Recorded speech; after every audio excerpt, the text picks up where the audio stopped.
Hey everybody, I'm Angie Anderson. My company is called Biggest Little, and my spiel is that I am a small design operation with big ideas. So I do graphic design, and I'm going to talk about what I learned about making money. Excuse me. So just over a year ago, I was working in marketing for Moleskine, the legendary notebooks, and before that for Starwood Hotels, but it was not for design; it was for marketing. So I decided that I wanted to make a leap and a jump and a stretch all at the same time and go from being employed to self-employed and from marketing to graphic design. So as an unathlete, this was a really challenging feat for me to think about. But what I learned is that quitting your day job and becoming self-employed doesn't have to be such a stretch and leap. It can actually be more like a trust fall. I don't know if you can see this here, but it's very similar to an experience I had with my brother when I was 14 and his friends. So despite knowing that trust falls work, you have to really believe that the team you're going to fall into is going to catch you. Sorry, a little sense of anyway, the best way that I know to start that trust fall and to feel comfortable falling into that is to start where you are. And that's what I did. I looked around me and I thought, I work for a big company. I hired designers to work for this company. I know how to do this. So this is a photo taking notes, and the two things that I discovered is there are two ways to start this process. Take notes and plant seeds. By taking notes, I mean paying attention when you're still there, reading brand guidelines, paying attention to how designers are hired and how those decisions are made. Planting seeds means making sure that everyone you work with, including your boss, knows that this is your passion and that this is what you want to do and you're actually good at it.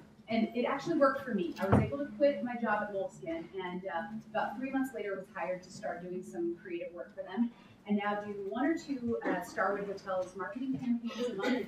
And then I just designed a poster that went into about 300 papyrus stores for back to school.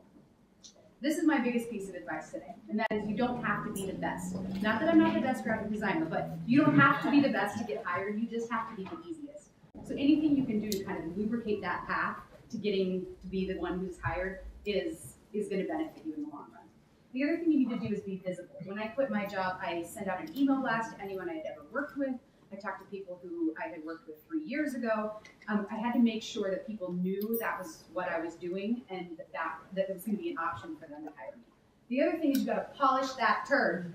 So even if you're not super proud of what you have, you've got to make it look amazing. If you don't have a website, get one. If you are not a designer and you need a website, find a designer to make one for you. I have some good ideas of who that might be. Also, you've got to act the part. So even if you feel like, oh, it's just me and I don't know what I'm doing, you've got to speak the language of your industry. You've got to use tools and communication styles that make you feel as good as working with an agency. FreshBooks is the sponsor today. They're great too. I use Harvest, which is another great one. It's an invoicing program that sends an invoice that looks professional, looks as good as an agency would send. It's fantastic, and it's a way to actually get paid. It's better than a Word document, I can tell you that. Secondly, I wish you could see this better. Don't freelance. Commit to being independent. Freelancing is not taken seriously. I say freelance when it's on the side. When I'm talking about being a small business owner and running my own business, I say I'm an independent worker. So get out of the house, co-work. It was huge for me to be able to surround myself with people who had similar goals, who were super excited about their careers, and it's a great place to meet people, find people who want to hire you, and also find people you may want to hire. In the process of co-working, you may also find this is a great place to find a buddy. For me, it was very integral to my success to work with somebody who was about a year ahead of me in the process, somebody who had been there and could say, it's going to be okay, there's plenty of work to go around, you're good, don't worry. And then this is kind of controversial because not everybody believes you can freelance while you're still working a day job. I believe you can.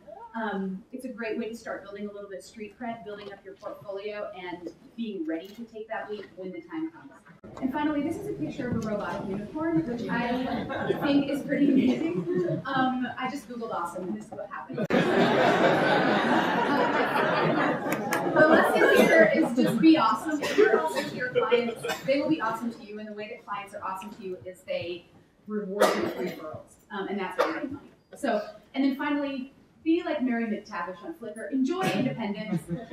Occasionally work in your pajamas. Occasionally take a nap in the middle of the day. and remember how awesome it is that we're able to do this. So if you want to come talk to me today, we're going to be talking about how to make turn employers into clients and how to take small ideas and small little you and feel bigger and more legitimate in your industry. So you can get in touch if you want to be friends on Twitter. Biggest Little Design is my website, and that's me.